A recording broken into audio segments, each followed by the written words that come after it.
eno yesawa yaffe eya program Kaluma Nywera. Tutunuulira amawulire okwetooloola ensi yonna ne tunoonya Kaluma Nywera wa waavudde. Alright, butereevu omulungi aliko Impact FM radio Lwasa Mayinja wasibye otasebo wasibye tenyebonate lunaku lwa balaza ennaku zino ziri muwenda omwezi gwa 10 omwaka 2023 lunaku lwa leero lunaku lukulu mu ggwanga independence ey'omulundi ogwa emyaka 61 Uganda bucyange efuna obwetwaze okuva ku ggwanga erya Bungereza oba buyitibwa Obwakabaka bwa Bungereza obwagifuga ebbanga eryasuukira ddala akati nno emikolo gibadde kitugumu olunaku lwa leero era mukulike nnyo mu abagenzi Luisa Mayiti n'omunange nawe weetongodde wuwe waka olina emmere eyiyo olina osooka kubanga gwennyini ebintu ebimu go byetuusaako watogamba nti no banyambe guni nyamba kitegeeza ati nawe oba weetongodde munnaffe atuliriza so kye bayita independence munnange gwali eyo program Kaluma Nywera nga bulijjo omulangira Kalimage gange of course waliwo ebintu bingi byegera mu maaso nga bitunuulirwa bwe twogera ku kwenunula ne tugamba nti nno okwetongola noga gundi yeetongodde ali independent kati gundi yeetwala yekka ekintu ekyo tukiraba ng'ekyangu naye nga kigazi nnyo nnyini ddala kuba ensi ze tulaba ezisinga obungi bwe zigamba nti zeetongola oba zeetwala tezikyali wansi wabufuzi bw'amatwale naye ate ogenda okwekanga nga wabayo akaano kakubye konna nga bakaaba twakiraba bano jjojjuuzi olutalo olwa Ukraine eggwanga erya Russia lwatandika Uganda tuneko kugamba nti bitanso okuba nti birinnya mbu tetukyafuna ngano eva mu ggwanga erya Ukraine so ekyalinyisa ebintu byaffe so ekibuuzo kibeera nti nno ddala tuli independent oba nedda twetongodde ngaffe twefuze ngaffe oba nedda kale nno muganda nga atuwuliriza ekibuuzo kirina okuba nga kinene nnyo kisinkinga mitwe gyaffe n'otandikira ku gwennyini ewaka ng'omuntu weke we mutoki mu bulamu bwo olabe ddala kituufu oba gwe kennyini weefuze gwennyini oli independent okuva ku bantu abalala oba nedda bwe kiba si kyekyo then kitegeeza nti n'omunange eggwanga ateesobola kuba nga lyefuze nga gwe omuntu wa bulijjo tulina kuba nga weefuga kkiriza obagaana nakati notukidde ku lunaku lwaleero nga bulijjo program ene esooka ku mawulire naye nja kuba tukyusaamuko tuba twogera ku new world order akati ku mulundi ogwaleero tugenda kwogera ku kyo ekyabaddewo over the weekend ekyabisezi kikutte kibadde kisazeeko amawulire gonna kumpi mu nsi yonna ekyabadde ekikolobero ekyabaddewo ku ggwanga erimaddwanga erya Israel kubanga Israel tugimanyi ng'agamu ku mawanga getugamba nti nno gabadde g'amaanyi nnyo oba gali g'amaanyi nnyo ebyaddala tuba twogera bintu bya intelligence obukessi ebintu bwe bityo ate ng'era still n'engeri gye yafominga gye lyatandikwawo of course waliko questions back nyingi nnyo nnyini ddala era n'entale zibadde zigenda mu maaso nga weziri zibadde zitambula wonna wali so ekyabaddewo ekyokuba nti munange ku lunaku olw'omukaaga okuva ku lwokutaano ku lw'omukaaga bannaffe bali bateekateeka pate abamu ku gibanga bajaguza kubanga jjukira waliyo kye bayita holidays ez'enjawulo kaakati abayudaaya babadde balina okujaguza kwabwe nomale nga olaba ne waffe Uganda simanyi oba yaffe tujaguza ki naye nga nomale wetubala seasons nga zino okuba zitambula waliwo akaseera tugamba nti no kati akaseera kano ka amakungula ago kati erimu bannaffe bano Abayisirayiri Abayudaaya balina festival eyo okujaguza kwabwe okwo kwe bayita Sukot babajaguza nga bava mu kibayita bava mu kukungula amakungula era nga bava mu nnimiro bakungudde biki naye bateekeko kibayita okujaguza okwo kati okujaguza kuno ebiseera bisinga obungi batya okugenda mu ddungu ne bateekawo endongo festival ne bajaguza ate kajjukira tuli mu mulembe guno omutebi tebikyali byakuba ngoma justi kobalabwe batyo nedda balekerawo ddala kati endongo ennyini ebya festival ennyini era bwe kiyo kyabadde munange ku lunaku lwaleero era nga festival eno emanyiddwa nga Sukot bagijaguza okumala ennaku 7 mulambirira mulambirira era mu kukikola ku ntikko y'emikolo gyonna gino okumala ennaku ezo 7 nga bali mu kuba bajaguza era ku ntikko eyo kubeerako kibayita nga bamalako omwezi gwabwe gennyini ogw'okuba nti ogw'amakungula ag'enjawulo basita okukola parties ez'enjawulo okwetoola ensi yonna ekisinga kwani organizer munafu atuliza kakati bannaffe mu Israel baade bateeseteese pate yenyini ne Supernova Festival nga bagitegese abantu bayitirivu nnyo okuva mu wanga ag'enjawulo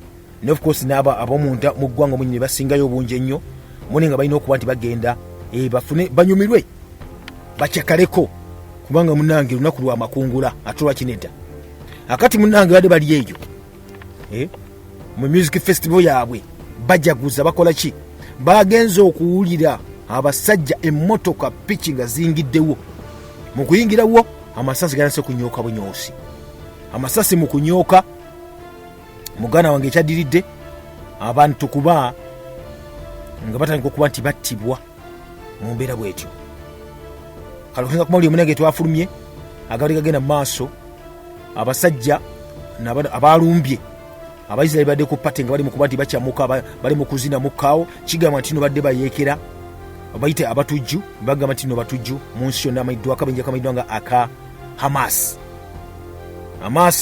kigamba nti no bano basirikale ab'eggwanga okuva mu ggwanga lya Palestine era nga munange bakozi bayita surprise attack eri eggwanga erya Israeli akati bino byonna byadde bitebinaba kubanga tulowooza ati no maybe bya bulijjo bakola naye tugenda okukakana nga baga nti nno baalabye emirambo egisukka mu 226 260 bodies ezigambwa nti no munaffe ze zaakagibwa ekivulu kino kyabadde kyadde kibi nnyo muganda ng'atuliza kubanga oyinza okukoza just film naye nga si firimu era okusina ku bantu babaddeyo bagenda nti no baalabye ebyaddala tewaliwo na kibayita warning eya rockets kibatera okuba kibeera kubanga jjukira nti nno obulumbaganyi bali butera okuba nti bubeerawo ate nga Israeli erina tekinologiya intelligence eketta nti bakuba emizinga mu bbanga oba ebikopula mu bbanga babirabirawo ne bakuba sirens emizinga ne bakuba warning sockets oba rockets okulabula abantu sachitata bayingira mu bankas okuba nti beewala munange ebikolobero bwe bityo kati kyabadde ku mundi ogwaleero era rockets zaagudde ne zikuba mu bantu bagenza okuzibula bati munange okuba nga badduka ng'ate amasasi gavuga emmotoka azingirawo abantu nga badduka okuva ku pate eno buli madduka agende ku mmotoka ye bali basimbye munange emabbali w'ekkubo emabbali wa oluguudo abeere ng'ayingira emmotoka ye amasanzi gaavuddeko emmulu nayeko okuba nti esika muganda wange kigamba nti nno abatujju bano babadde nga 50 baatuse mu vans ez'enjawulo abamu nga badde uniform ez'amagye abantu badduse emisinde balinye emmotoka zaabwe muganda wange naye nga gyoddukira ate eri omunanga emmotoka baneka okuba nti bakuba amasasi ku sayidi esayidi zonna bakubye amasasi buli sayidi abantu badduse emiti abamu ne bagwa mu bibira biri wabadde wa butinitini munange era nno ne babalumbe ne bakuba kati gwe ng'okuwonawo olina okuba nga wadde munange olina okwefulanga omufu munange eno festival gye twogerako oba ekivulu kino kyabadde ku desert oba eddungu erimayiddwa nga Negev baazimwa bulungi nnyo okuliyaana Kibbutz Rain era nga wano tusiwala nnyo n'oluwannanda lw'e Gaza Strip ate nga Bahamasi bano abalwanyi batyoka nime babeera era bange bukulosinzi ne bayingira ne basooka basalako ebyalo n'obutawuni buli waawo munafu atuuliriza akati emundu yasase era okukakana nga bawambye ng'ovudde ku bantu abattiddwa bati bawambye abantu kuba kigamba nti abantu abadde ku gundi eno ku pate eno bali basukka mu 3,000 ne kati abawambiddwa basukka mu 1,000 ebyalo bebayingiridde bebayiseko byonna bawambye abantu babatta n'okubatta kakati ekino kyabadde bwe kityo eggwanga erimayiddwa nga erya Israeli olwawulidde kino ne lisitukiramu ne ligamba nti no nedda tetugenda naffe kubanga mune tukola ki tukafiiramu kuba n'abantu abafudde bwe bati n'abantu abatwaliddwa nga mu buwambe kitegeeza nti nno lulinga kati olutalo olwatandise era abangu ddala prime minister ow'eggwanga erya Israeli Benjamin Netanyahu yavudde n'alangirira muganda ng'atuuliriza n'agamba nti nno kakati bano bagudde ekyo bayita olutalo bagamba nti nno the decision will be made in a matter of days but we are at war n'olw'ensonga eyo ne balokya kye bayita retaliation strikes okuba nti balumba balabe kyekigenda maaso obutambi bwasuze bugenda maaso nga bulagirwa ku online social media obulaga abasajja bano aba Hamas nga balumbye balumbya abantu, babakuba amasasi, ababatutenga abasibe, babazizeyo paka eri mu Gaza.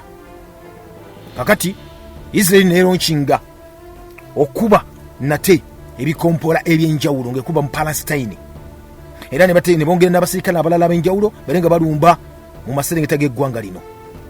So etwogerera kigamba nti nno Israel nayo kyeyakoze kwe kukubayo ebikompola, era nga baga nti nno abasirikale oba abalwanyi aba Hamas abasukka mu 4 nabo munnange battiddwa ebikompola bya Israel mu mbeera bwetyo. Akatoyo kyali awo munnaffe ebikompola bino ebyakubiddwa ne mu Gaza biga nti n'abantu 22,000 nabo balumiziddwa ebitagambika nga strike zigenda mu maaso mu kaseera kano kennyini.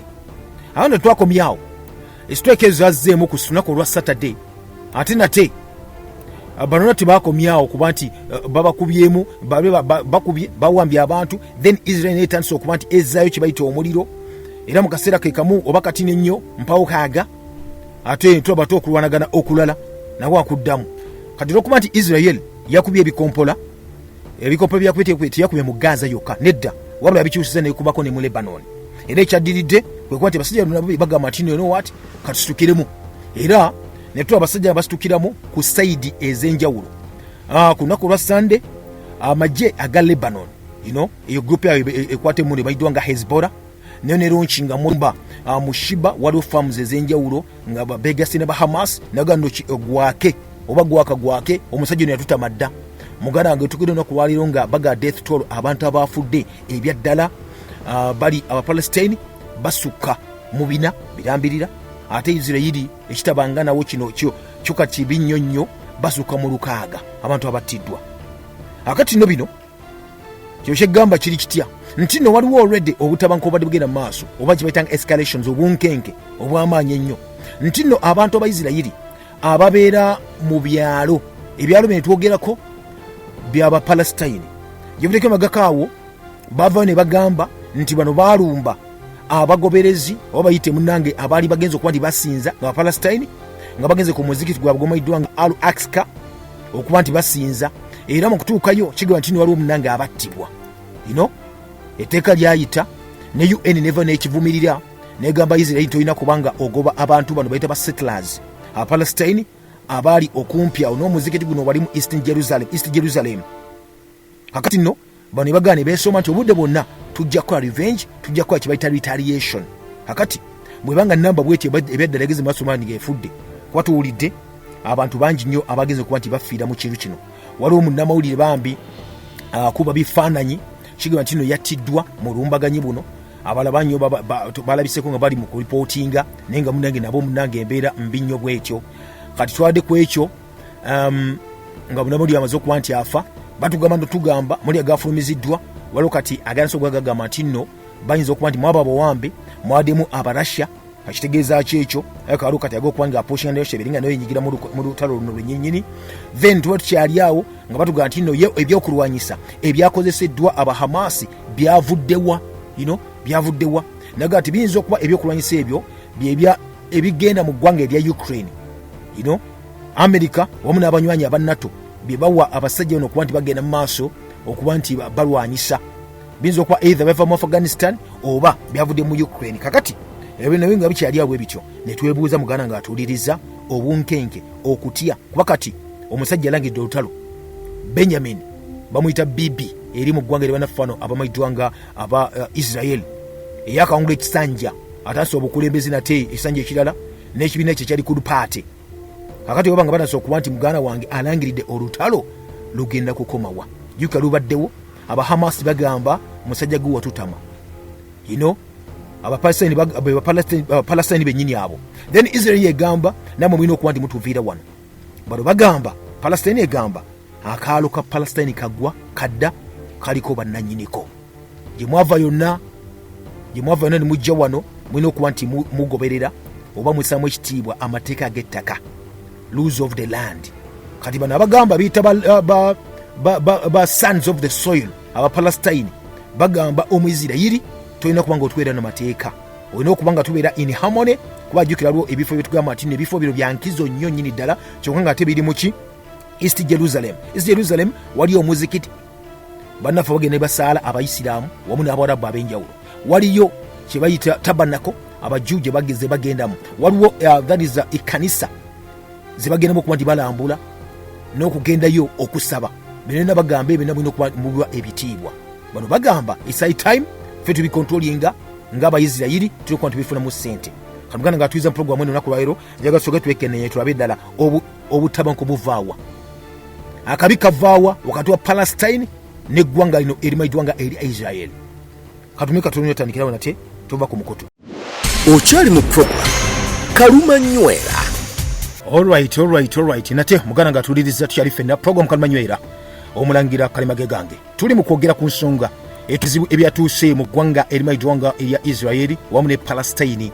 Emunange Olutalo oba enkayana zivaawa mu bintu bito munaffe atuwuliriza. Kibaddewo n'okiyisa bwisabo ky'amaaso tulina okumanya Kaluma Nywera avaawa mu nsonga ezitali zimu. Era munnanga atuwuliriza ne tutandikirawo obulungi nnyo tubere nga ate tulambika ensonga zino bulungi nnyo Kaluma Nywera wava mu nsonga ezitali zimu. Kati nno nja kuzzako emabega ka background akatonotono tumanye abasajja no munnange obulumbaganyi bwabwe oba obutakkaanya bwabwe buvaawa.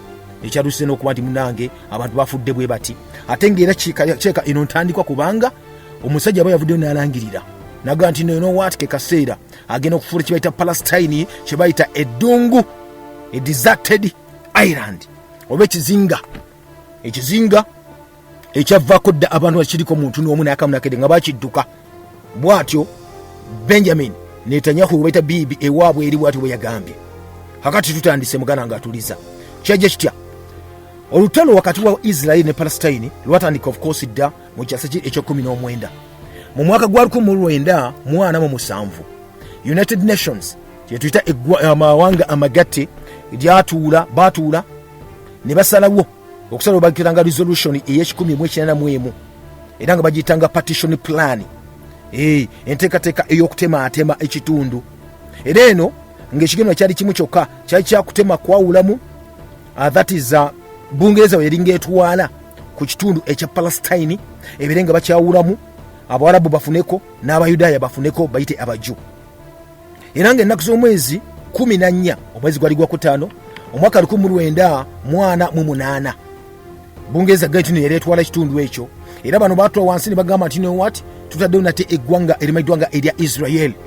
Era baalitondawo mwaka gwa 1948 ng'ennaku z'omwezi 14 omwezi ogwokutaano. Era kino munaffe kasaba kitondawo bappa kyanyiiza be bayita bana abasajja batu Abawarabu. Era wennyini awo waliwo emmanduso ey'olutalo wakati w'Abawarabu n'Abayisirayiri olwatandika. Lwana okuba nti lwakulwanira ddala nejjukira nti Israel akaseera kano kenyini bazo kuba nti etondebwawo yalina obuwagizi obwa Amerika obw'Abangereza n'Abazungu abalala bakyeruppe. Kati ate n'Abawarabu naye nga balina okusaidia Palestine. Era lwali lutya olutalo lwalwanibwa lugenda okuggwa mwaka gwa 1949 nga Israel eruwangudde. Era muddu wangu muganda nga atuuliriza Abapalestine 75,000 beddu bayita banayo bagenda kuba limunange bakola ki babeera batanga okuba ni babundabunda bali displaced badduka ekibabu obutafa. Era mu kaseera kenyini ako Palestine oba territory twala eryo kwe kuligabanyamu ebitundu byali bisatu birambirira baga nti akusinza akubya ne gwokutte. Kati bakufuna territory zali 3. Territory esooka batondawo eggwanga erya Israel. Territory ey'okubiri ne batondawo Western Bank ano ekitundu ekiriko omugga Jordan. Then territory ey'okusatu n'ebiranga esigadde Gaza Strip. Kati Abayisirayiri bo of course bafunye yaabwe. Gaza Strip nesigalamu bano betuyita Abawarabu abamu na Palestine abamu ne basigalawo. Akati emyaka ojagina giyita muganda nga atuliriza era obugungo balanga okuba nti bubeerawo mu kitundu kino kyennyini wakati wa Isirayiri tulaba ne Egypt, Jordan ne Syria. Ate eno byavaawa. Akati Israel mu kifo okuba nti yamaze okuba nti munange etereera esiisira bulungi nnyo. Katufuna ebiseera bitumanyi nti Suez Canal Crisis 1956 ani agenda okuba nga afuna ekitundu ekyo. Israel yaleetasa okuba nga munange nayo eyagala okwegaziya era yaleetasa okuba nga erumba oba nga yagala okufuna yeddiza oluwannanda olwa Sinai nga kuba nga munange n'erumba yakulumba Egypt erumbe Jordan ne Syria baberenga munange nayo efuna ku kitundu eky'omugwogo oba kanaala emayiddwa nga Suez mu 1956 munayo okulangana kwaliwo era kugenda okuggwa bwe kuti nga basayininze endagaano Mutual Defence Pacts zaalimu eyokuba nti nno ensi ziri zonna zagamba nti nno Israeli ono utamusitukiramu ajja tutwala. Basaninga endagaano ey'okweŋŋanga amagye ga Israeli. Munnaye tuba tuli awo eyali president wa Egypt mu biseera ebyo bamuyitanga Abdel Gamal Nasser. Ono yavaayo n'agamba nti nno ye kennyini awaddeyo naye amagye kubanga jjukira bali bafuga ebitundu bya Suez Canal bino ne bagamba tebagenda kukkiriza kuba nti babitwala. Yasalawo kuba nti munange balina okuba nti balwana babeerenga bakola kye bayita preemptive attacks ez'enjawulo nga beegasse Egypt, Syria, amagye g'omu bbanga beegatte beerenga bakuba Omuisirairi. Era mu gwali 1967 omwezi gwali gwa mukaaga batandika olutalo lumayiddwa nga 6 day war olwamala ennaku omukaaga. Olutalo lugenda okuggwa munange bwe luti Israeli gaitino yali y'amaanyi nnyo era yafuna kye bayita territorial control ey'ebitundu byali bakuba nti munange yeddiza beeresonzeeko nga yo ebyagala nga ebyegwanyiza. Mwino mwalimu Sinai Peninsula, oluwannanda olwa Sinai, mwalimu oluwannanda lwa Gaza luno yalujja ku Egypt, mwalimu West Bank wamu ne East Jerusalem yabijja ku Jordan, ate neefuna ne Golan Heights zino zo yazijja ku Syria. So ati amanya galiwo omuganda watuliza otonga lwakaggwa olwatwala ennaku omukaaga. Kakati wate emyaka mukaaga mirambiri ya muganda ngatuliriza waliwo ate olutalo olwagenda maaso olumanyiddwa nga y'omu Kippur oba luyita olutalo lwa October. Era nga munange twaligenda nti nno guno omwezi ebadde anniversary bukyanga olutalo lutandika okuba nti munange lubeerawo ye mwezi gwa October gwennyini olutalo lumanyiddwa nga October wo. Kati Egypt ne Syria olwokuba bali banyiivu nnyo nnyini ddala bagamba nti no what balina okulonkinga okuddamu okutwala kye bayita lost territory zaabwe. Ebitundu Israeli bye batwalako balina okuddamu okwenunula babitwale. Munange ne balumba Israeli nate era mu kulumba olutalo ne tulwavaamu ate ebala birungi nnyo eri Egypt, eri Israeli wamu ne Syria. Wabula president wa Egypt anywa au Sadat munaffe biseera ebyo yavaayo n'agamba nti newakwadde nga tetuwangudde kiryawo nti tulabye ne at least Egypt ewangudde kubanga kyasobozesa Egypt ne Syria okugamba nti batule ku mmeeza n'eggwanga lya Israeli boogere kwago amatwale agali gatwalibwa Israeli. Finally mwaka gwali 1979 nga batusayininga endagaano n'okuteesa emirembe. Abamu ku abo abakiise okuva mu Egypt n'okuva mu Israeli basayininga endagaano emanyiddwa nga Camp David Accords. Endagaano ereeta emirembe eyakomya kye bayita entalo ezaaliwo ezazimaze emyaka 30 wakati wa Egypt n'eggwanga erimanyiddwa nga erya Israeli. Newankubadde nga endagaano zino eza Camp David Accords zasayiningibwa era zaateekawo munange enkolagana ennungi wakati wa Israeli ne baliraanwa baabwe, naye waliwo ekibuuzo ekyali kigenda mu maaso nga Palestine egamba nti nno kali akaseera katuuse okuba nti kyagenda wansi waki wankwawa za Israeli nga yagakyaga kiri kimu kyokka self governance, nga yagala munange yeetongole nti Abaisiraeli bave mu ttwale lyayo ebeere ng'esigaza ettwale lyayo. Munange mwaka gwa 1987 ebikumi bya Palestine ababeera mu West Bank n'abeera mu lwannanda lwa Gaza basituka ne bagamba nti kimala gavumenti ya Israeli terujagyetaaga, tugagirwanyisa etuddiza ebyaffe. Beegogungo lwasooka olutalo lumanyiddwa nga Intifada uprising yasookera ddala. Era muganda nga tuyize ekyegenda okuggwa nga batudde mu Oslo One Accords. Abo akulembeze bajja ne baga tulina okumeditatinga okubeera nga abalungamya mu lutalo luno mwaka gwa 1993. Era bateekawo framework egamba nti nno Abapalestine baali batuuse nabo omunnanga okuba nti basobola okuba nti beefuga nga bo mu West Bank wamu ne Gaza. Era nekiwaliza okuteekawo enkolagana ennungi era kwe kuteekawo kye bayita Palestinian Authority wamu ne Israeli government. Naga buli omu kati yeetongole abeere ng'atwala ekyo kyalina okuba nti afuna. Wate emyaka 2 gyokka mwaka gwa 1995 jjukira bateekawo basayininga endagaano emanyiddwa nga Oslo One Accord, then nga balina okugoberera balabe eteekebwa mu nkola wayise emyaka 2 baddemu atume balabe kibu naffe kiriwo. era mu 1995 badamu natuula kibaita Oslo Second Accords.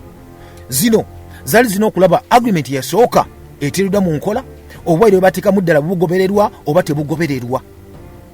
Kakati muganda ng'atuuliriza ekyaddirira kyali kimu kyokka nga bagamba nti Isirayiri baali bagamba nti erina okuva mu bibuga 6 n'obutawuni 405 obwali mu West Bank erekere eggwanga erekera Palestine bereke batwala munange ebitundu ebyo. Akati yeete endagaano bwe yagamba yali 1995 Oslo II Accords. Mwaka 2000 nate ekyaddawo Abapalestine nga bagamba ntwasaninga endagaano ne bagamba Isirayiri eberenge eva mu bibuga bino ne tawuni zaffe mu West Bank. Ate eba eremeddeyo. Lwaki eremeddeyo? Muganda wange Abapalestine bava ne bagaga obutakkaanya bwabwe eri Isirayiri naga nti ekyakola ki? Endagaano gye twasayininga n'ememba okudda wano twetaaga ki? Mune kino kyaliwo oluvannyuma lwe yali Prime Minister eggwanga lya Palestine yamayiddwa nga Ariel Sharon bwe yakyalako ku muzikito gw'amayiddwa nga Al-Aqsa Mosque. Guno gwe tugamba kyekimu ku ekyo omuzikito gw'okusatu oba terugenga site ey'okusatu ey'Abayisiraamu gye bassaamu nnyo ekitiibwa mu nsi yonna. Ono yakyalako mwezi gwali gwa mwenda omwaka 2000 we yakyalako ku muzikiti guno. Era Abapalestine mu kukyalayo balaba ng'omusajja ono ate alimu kuba nti babanyoma bunyomi. Ebitundu byabagano balina okuba babeddiza Abapalestine bano ate babeddiza seri bazikuŋŋaanyaamu ez'abalambuzi zonna ebazisigaza. Era Abapalestine ne balonkinga okwegunga okwokubiri ino okwagenda mu maaso paka mu mwaka 2005. Era olw'okwegunga kuno okwaliwo abasajja Israel yakola kyali government yakola yagaa nti kale wamwegugunze tugenda banoonyeza eddagala. Munange yatandika okuzimba ekisenge okwetoola West Bank yonna okuva mu mwaka 2002. Newankubadde nga kino kasita yavaayo nereka okuba nti yagala okuzimba ekisenge kino eteekeo yoga nti no kale musigaleeyo temugala kubanga mudde eno ngagamba baki Apalestine kale ezimba West Bank ekisenge ebagalireyo eri International Criminal Court yagigamba Isirayiri kyokoze kikyamu nnyo kyagala okuba kikyamu nnyo era togeza kukikola. International Court of Justice kooti etawulula ensi yonna negigamba nti kikyamu nnyo kigereke tokikola. Isirayiri yabagamba nti asimwe muntu wala muganda wange negiyisaamu olugaayo negenda mu maaso ezimba ekisenge.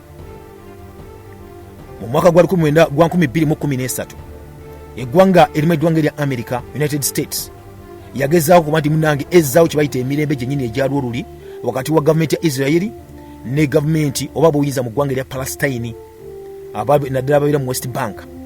Naye enteeseganya munafu atuliriza tezagenda maaso olw'ensonga ekibiina ekimanyiddwa nga Fatah ekikulemberamu ekibayitanga Palestine ruling party kyaleko kibayita unity government.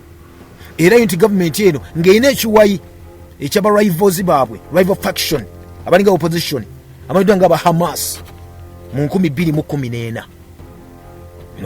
Kati America eyingira okuba nti ebatereeza bano eri mu Palestine Authority mu West Bank batandika ekibiina kyabwe ekibiina kyabwe pati yaabwe efuga waawo kubanga jjukira bali babawadde ekifo ekyo West Bank balinga bakitwala naye nga bagamba nti naate lwaki ebitundu ebisinga obungi ennyo Isirayiri ekyagenda maaso kuba ebikontrolinga.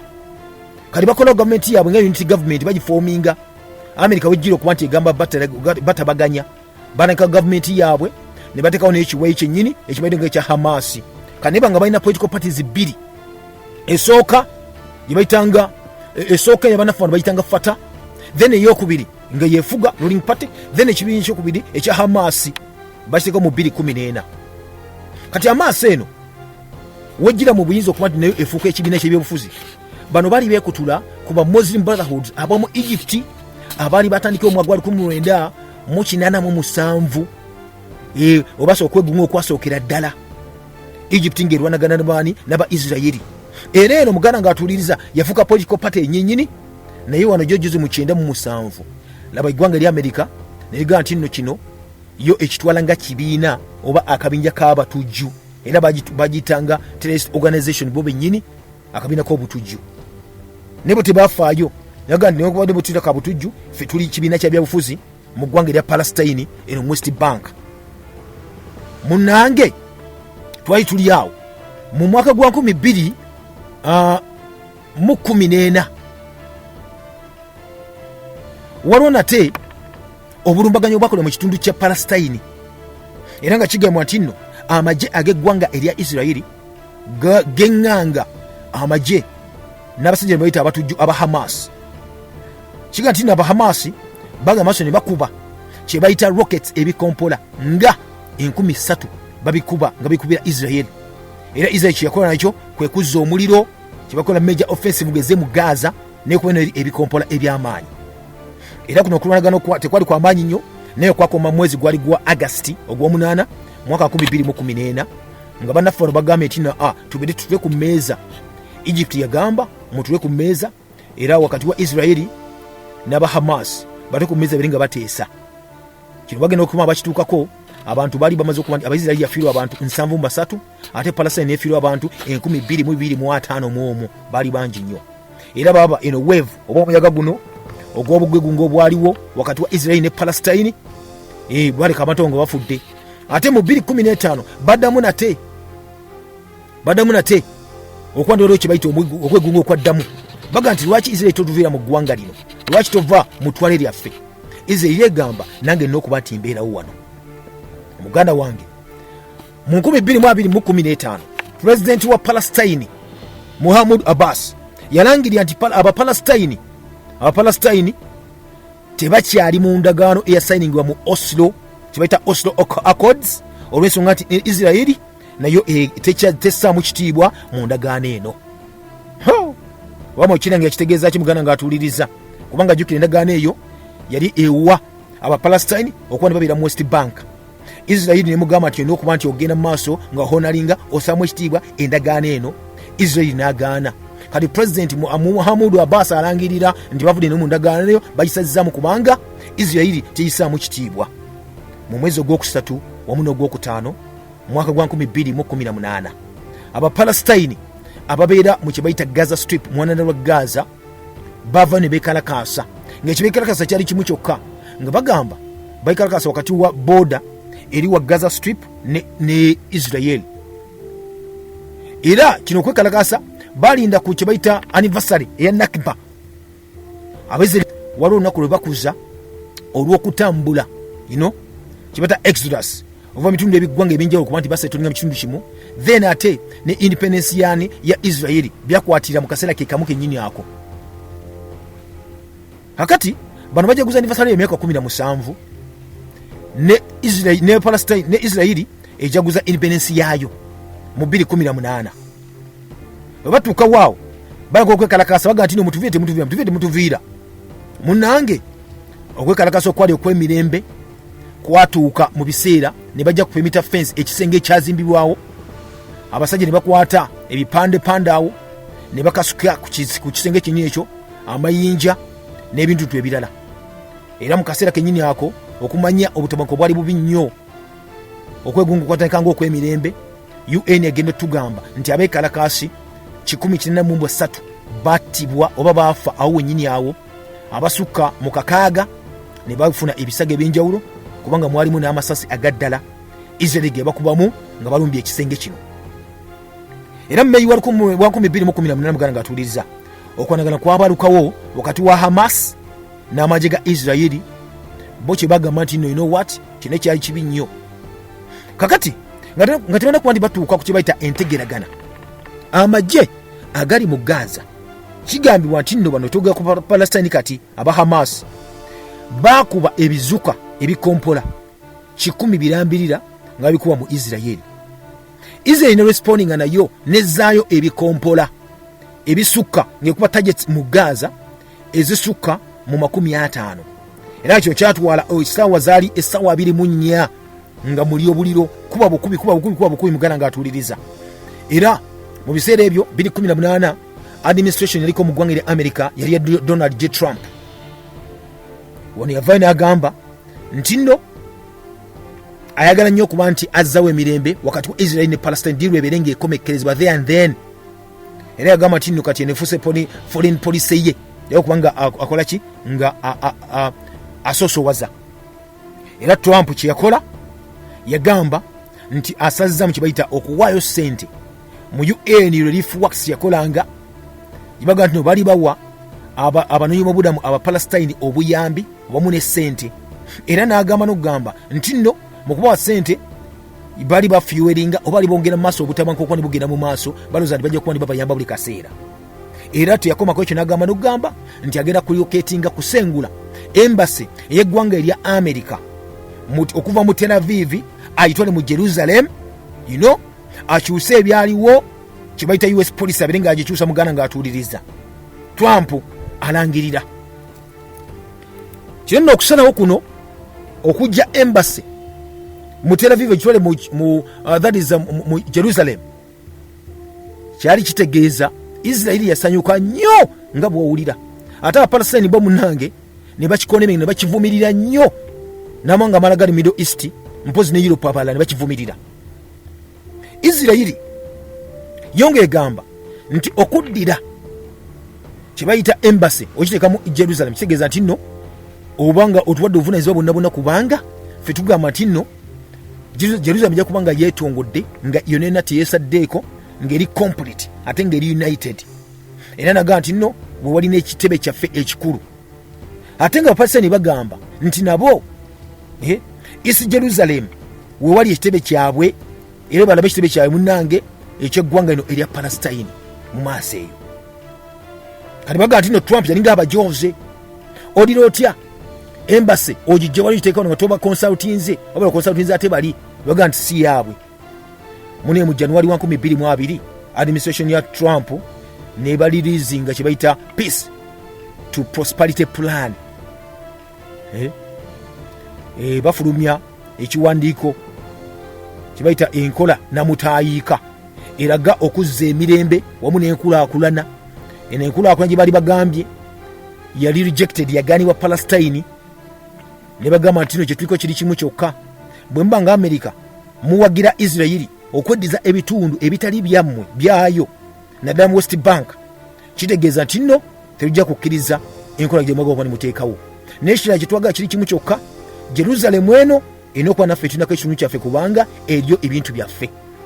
Mune mu August ne September 2022 United Arab Emirates mpozi n'ebiseera ebyo Bahrain bakkiriziganya okuzzawo kye bayita enkolagana n'eggwanga ery'emayiddwanga erya Israeli, era nebeera nga bo bennyini bafuuse abookusatu n'ensi ndowooza eyokuna mu kitundu ekyo ng'ogyeko Egypt eyaterera eyakolagana nabo enkolagana yaliwo mu 79, Jordan enkolagana yaliwo mu 94, then nabo baali bakola kibano bafuuse abookusatu basalinga endagaano gye bayita Abraham Accords eyajjanga wese emyezi 18 ng'eggwanga erimaddwanga erya America limaze okuba litaddewo kye bayita lihostinze amawanga gano ag'Abuwarabu, Israeli wamu n'amawanga g'Abuwarabu ne bajja beri nga boogeramuko okwogera okwo kwali mu kibuga ekimanyiddwanga Warsaw ekya Poland, balabe nti okuzza emirimu Middle East kwali kutuuseewa.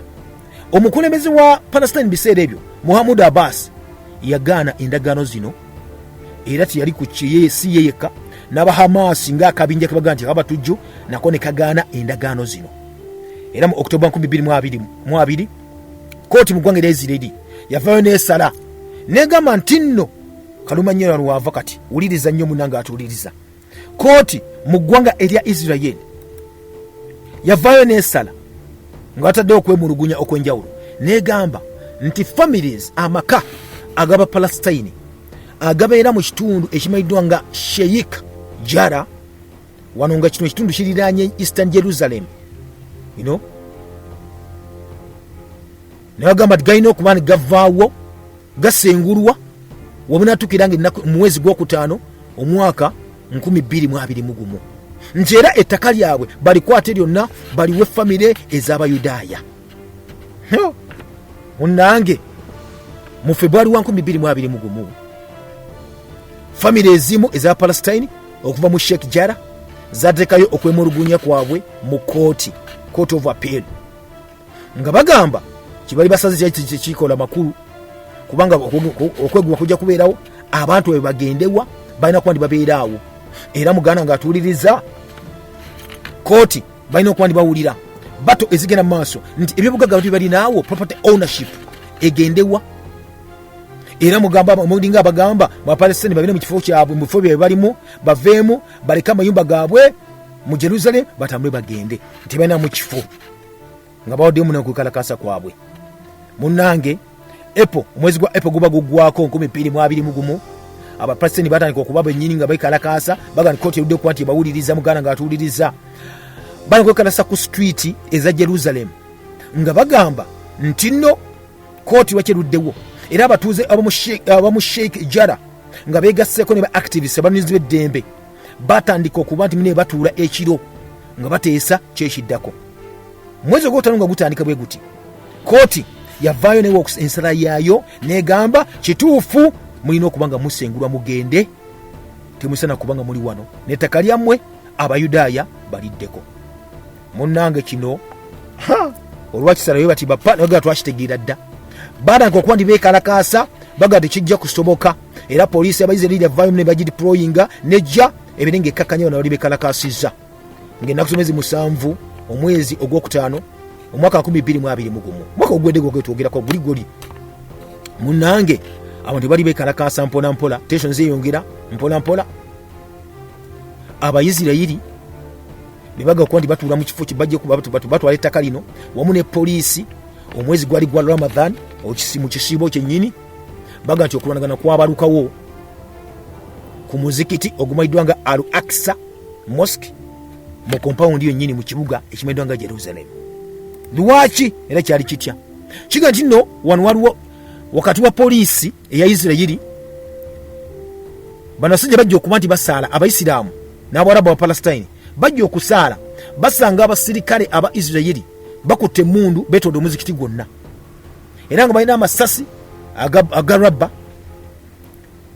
tear gas ow'enjawulo n'amazzi gano agasiiwa era abasajja ojja okusaala okwekalakaasa baga nti muveewo wano ffe tusaale mugende munnange poliisi eggulawo ekuba tear gas ekuba amasasi agarabba era okukakana muganda nga tuliza abantu banyo bafuna kye bayita ebisago era no beekalakaasa ku kibuga ekyo ekikadde kya Jerusalem ebyaddala omukeke bweyongera ne mu East Jerusalem yonna ne mu compound wonna so kye bayita Jerusalem date bagikuza era ng'ennaku z'omwezi May 10 oluvannyuma okuba munnange ennaku ez'enjawulo nga abantu beekalakaasa mu kibuga Jerusalem kyonna poliisi yakakaasa yawaadirizibwa olwakukozesa nate eryanyi erisukkiridde era wano munnaffe poliisi Hamasi n'abasajja abalwanyi ab'enjawulo abasirikale ab'enjawulo abafuga Gaza wamu n'abasirikale abaggwanga erya Palestine balonshinga kye bayita rockets ez'enjawulo mu bitundu bya Isirayiri okwanagana kuddamu nate buto Isirayiri mu kurespondinga nayo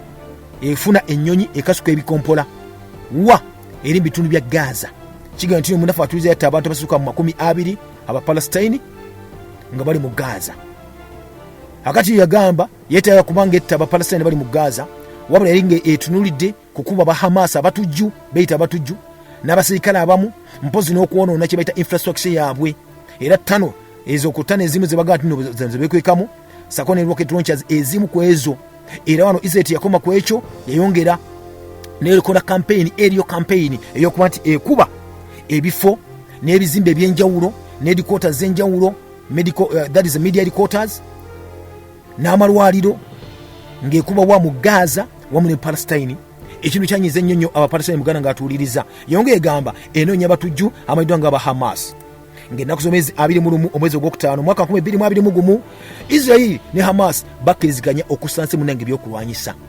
Egypt yabaluŋŋamya n'agamba mukakkane mwenna era sayiri zonna tewali ayina kubanga munnange agamba nti yawangudde abula bonna bagamba bonna bawangudde akati kiga mu kaseera kennyini akoma batusa okuba ni bategeragana bagenda okubalabalamu abantu abasukka mu 250 aba Palestine battibwa era abasukka mu 2000 ne bagenda ku bisago bagenda okubalabalamu Abayisirayiri 13 bokka be battibwa muganda ng'atuliza mu nnaku 11 ez'okulwana we baali balwanirira kati abo buyinza mu Gaza muganange ne bagamba nti nno ebintu ebyonoonebwa Abayisirayiri byali bisukka mu buwumbi bwa $.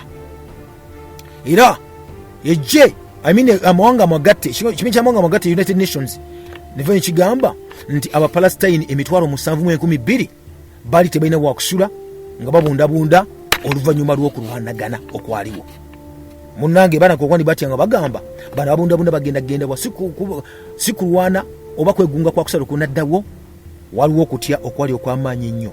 Eggwanga lya America lwekuba lyalina kibita interest ez'enjawulo ne ligamba bano otekawo nate enkola eyotekawo emirembe okukuuma eggwanga lya Isirayiri n'okukuuma kwa nti wali kuddawo kuba nti balwanagana mugana nga atuuliriza. Era wano baatuula ab'obuyinza kati w'eggwanga lya Isirayiri ne Palestine nga bagamba territory yaffe tugyetaaga nabaga tugyetaaga. Munnange wano gyo juuzi tutuuka mu kye bayita Desemba 2022. Kati tutuuka mu kulonda mu Isirayiri. Gavumenti erondebwa ekulembeddwamu Benjamin Bibi Netanyahu n'ekibiina ekimeddwa nga ekyali ku Olupate.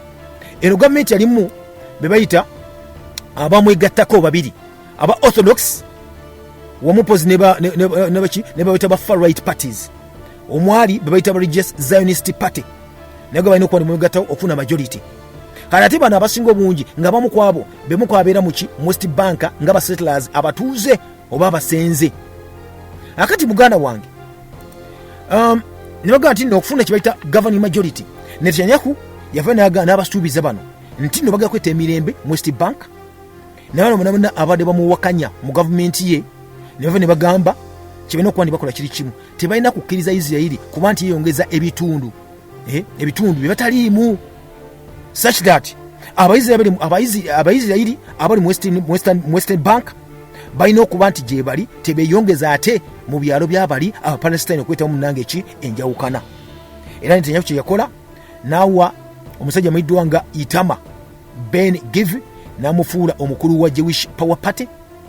Era ono kiga nti noono yali tayagala nnyo Bwarabu, ate naddira National Security Minister n'abuwa omusajja muyiddwa nga Bezalel Smotrich, ono nga yakulira Zionist faction. Era ono naye kigambibwa nti noono yali nga kye bamuwadde kutunula West Bank settlement policy eneetambula etya. Eneetambula etya. Kati badde omusajja atayagala ba Palestine bamuwadde okulira Jewish Power Party. Badde omulala atayagala Bawarabu n'akamu bamuleesa nti noono tebaleetewo incitement wakati w'okulwanagana kuno. Muganda ng'atuliza mu 2022 wetwogerako omwaka gwennyini ogwo kigamba nti na Palestine wamu n'aba Isirayiri ate gwatandika okuba nti okulwanagana kuddamu n'okwemulugunya.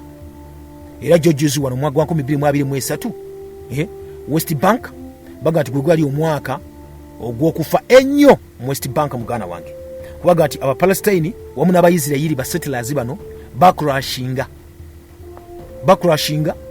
nga bagamba nti no kiri kimu kyokka, Isirayiri kooti mbu yasala eberenga Abapalestine bavaawo baberenga bagenda by June 2023 baberenga bakoze ki batambuli bagenze.